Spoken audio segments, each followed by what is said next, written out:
먼저 긴급재난지원금 관련해서 좀 말씀드리겠습니다.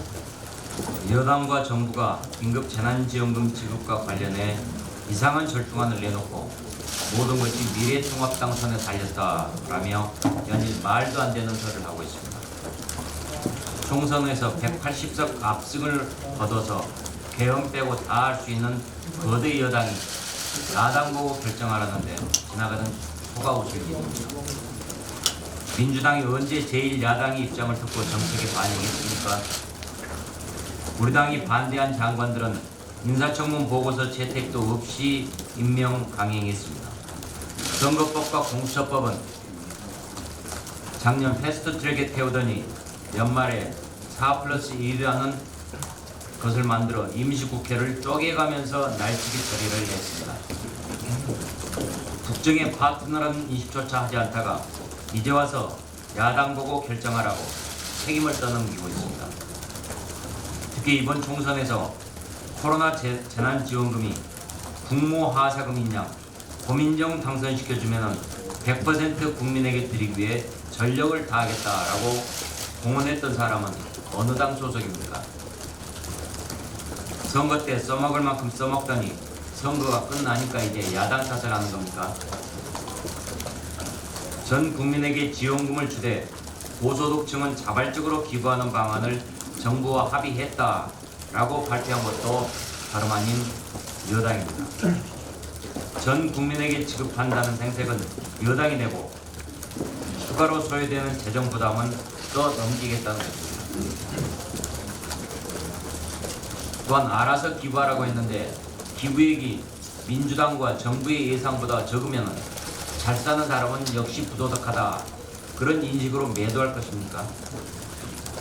국민을 편가르고 계층 간 갈등을 키우려는 아주 나쁜 정책입니다. 국가 재정 집행은 엄중하고도 명확해야 하며 법적으로 분명한 근거가 있어야 합니다. 법, 제도, 원칙이 아니라 국민의 선의에 기대해서 정책을 펴는 게 과연 정상적인 국정 운영인지 묻지 않을 수가 없습니다. 누차 강조하지만 우리 당은 국민들께 부담을 가중시키는 적자 국채 발행에 대해서 반대합니다. 예산 재구성을 통해 재원을 마련해야 할 것을 다시 촉구합니다. 예산 편성권은 야당이 아니라 정부에 있음을 다시 강조합니다. 재난지원금 지급 범위와 관련해 여당은 더 이상 야당 탓 그만하고 정부와 협의해서 단일안을 내놓기 바랍니다. 오거돈 시장에 대해서도 조금 말씀드리겠습니다. 오거돈 부산시장이 시청 여성 공무원을 성추행한 것과 관련해 어제 전격 사퇴했습니다. 어제 그러니까 이달 초 성추행을 해놓고도 주변 사람을 동원해 회유를 시도한 것도 모자라 사퇴 시점을 4.15 총선 이후로 늦춰달라며 제안하고 사퇴 확인서를 공증까지 받았다고 합니다. 350만 부산 시민을 섬겨야 할 방역단체장이 집무실에서 성추행을 저지른 것도 모자라 총선을 염두에 두고 사퇴 시점까지 조율했다는 것도 참 충격스럽습니다. 피해자의 인권마저 정치적으로 악용하고 총선이 끝날 때까지 부산 시민, 나아가 우리 국민을 철저히 우롱한 것입니다. 더욱이 피해자의 신고를 받았던 부산 성폭력 상담소는 성추행 사실을 확인하고서도 오 시장의 총선 이후 사퇴 요청을 받아들였다고 합니다. 또한 여러 여성 단체들도 이에 대해서 침무로 일관하고 있습니다. 야당 소속 시장이 그랬다면 똑같이 행동했을지 의구심이 들 수밖에 없습니다. 이번 오거동 성추행 사건은 민주당 내부에 비뚤어지고 왜곡된 성인식이 그대로 나타난 것입니다. 2년 전 안희정 전 충남지사 미투 사건 이후로 민주당 인사의 성추행 의혹은 정봉주 전 의원, 민병두 의원으로 이어졌습니다. 그러다 최근에는 민주당 영입인재 원종원 씨는 미투 폭로가 터지자 출마를 포기하기도 했습니다. 이번 경기 안산 단원을에서 당선된 김남국 변호사의 경우도 마찬가지입니다. 여성 비하와 성희롱을 일삼은 팟캐스트 방송에 최소 23차례나 출연했습니다. 그래서 공동 진행자 역할을 하며 여성 비하에 동조하고 성희롱 발언도 서슴지 않았지만 민주당은 아무 문제가 없다는 입장만 보이고 있습니다. 이번 오거돈 시장 성추행 사건은 사과와 사퇴로 끝날 일이 아닙니다. 끝낼 일이 아닙니다. 총선 기간 중에 벌어지고도 총선 이후에 사퇴했다는 점에서 공권력을 동원한 은폐가 일어나 매우 성찰한 사건입니다. 우리 당은 이와 관련해 당이 취할 수 있는 모든 조치를 강구해 나가겠습니다. 사법당국은 위력에 의한 성폭력이 일어나는 데 대해서 일벌백계해 우리 사회에 경종을 울려야 합니다. 아울러 민주당은 오거돈 시장 개인의 일탈로 치부하지 말고 부산시정 공백이 불가피하게 된 데에 대해서도 분분의 책임을 져야 할 것입니다. 비대위원장 관련 말씀드리겠습니다. 총선 이후 당 진로와 관련해 최고위원회와 당내 의견 수렴 결과를 바탕으로 김종인 전 선대위원장께 당 비대위원장을 맡아달라는 공식적인 요청을 드렸고 이를 받아들였습니다. 비대위 기한은 당헌상 당헌 96조 6항에 따라 비상 상황이 종료된 후 소집된 전당대회에서 당 대표와 최고위원이 선출된 때까지 존속한다라고 규정되어 있습니다. 전당대회 일자와 관련한 한시적 부칙 조항을 정국위원회에서 수정해 원래 당헌에 명시된 비상대책위원회 규정이 적용될 수 있도록 당헌 당규 개정 절차를 추진해 나가겠습니다. 이제 당 위기 상황을 수습하고 다시 수권정당으로서 새로운 시작을 위한 개혁과 변화를 위해 김정인 전 위원장을 비상대책위원장으로 의결하기 위한 전국위원회를 4월 28일 화요일 날 개최할 예정입니다. 비대위원장의 추대 과정은 철저히 당헌 당규의 절차와 당헌의 기본 원칙에 따른 것임을 말씀드리며 이것이 최고위원회의 마지막 역할이 될 것입니다. 당의 개혁과 변화를 위한 새 출발에 마음을 모아주시길 거듭 부탁드립니다. 이상입니다.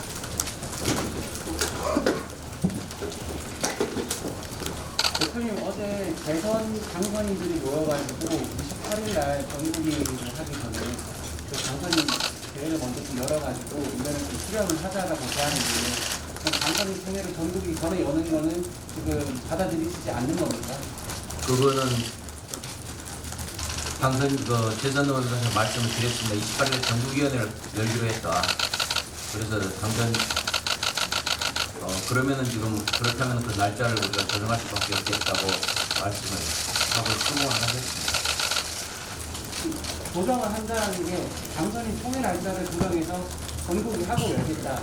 원래 계획대로 가시겠다는 건가요? 당선인 총회는 지금 오늘 날짜는 지금 최고위원회에서 다음 주 화요일날 다음 주 화요일날로 하기로 지금 의결을 했습니다. 상임 전국위원회와 전국위원회는 다음 주 화요일날 하기로 최고위원회에서 의결했고 상임 전국위원회 2시, 전국위원회 3시 이렇게 지금 의결을 했습니다. 그리고 방금 말씀하신 당선자 총회는 지금 대선 의원들하고 다시 한번 해드리도록 하겠습니다. 김준현 위원장이 이제 출마하신다고 알려오신 게 언제인가요?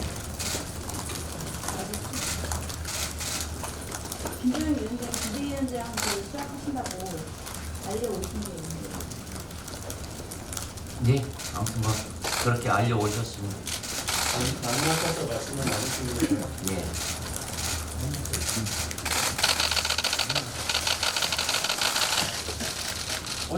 어제 저녁 늦게 아니면 오늘 아침 언제 만나신 건가요? 만났습니다.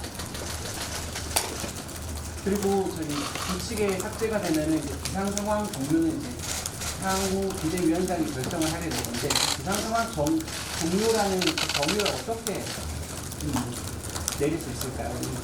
다른 당선인들이 그 기상 상황 정의에 대해 가지고 좀 입장이 많이 다른 것 같습니다. 당을 운영하면서 당이 정상화되었다고 그 김영환 최고는 내년 4월 재보궐 선거 때까지를 기간으로 제한을 했다고 하는데요. 이에 대해서는 좀 논의가 어떻게 이루어졌습니까? 여러 가지 의견이 있습니다. 그럼 4월 7일로 하는 걸로 좀 수렴이 된 건가요? 8월 말까지만 해야 된다라는 분도 계시고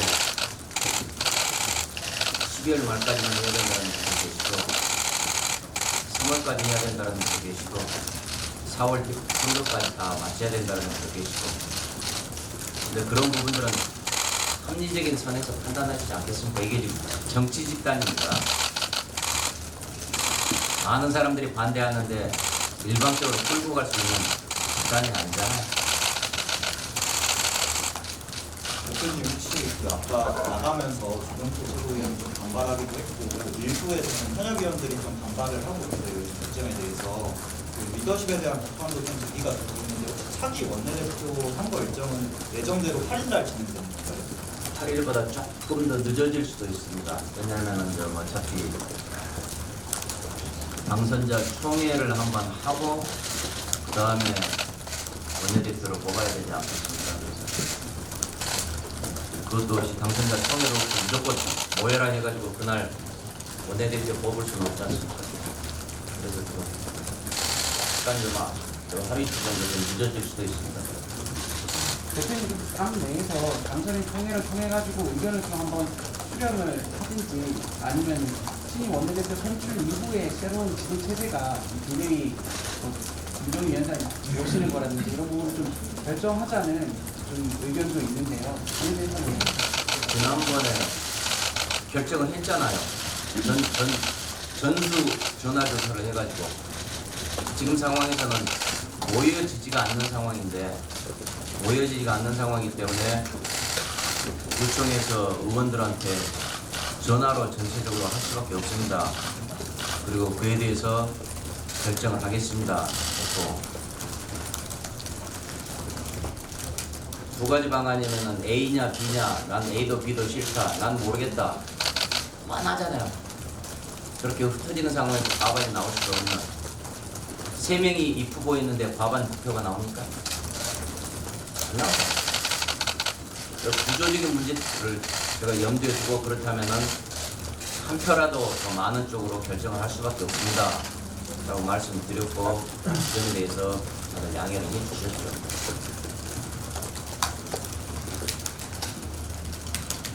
대표님, 그 긴급 재난지원금 관련해서 어제 그 22개에 대한 이제 정부의 답변을 좀 요구를 하셨는데 그 답변이 좀 오면 그 다음에 심사가 재개되는 순서가 될까요?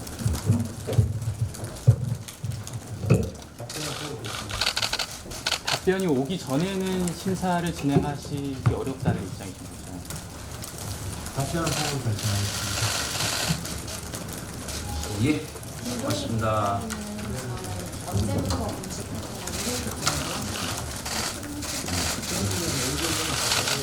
정부위원회에서 결정되면은 본격 결정되다. 예, 감사합니다. 혹시 오늘 원내대표 활동 일정 있나요? 네? 원내대표 활동 일정 있나요?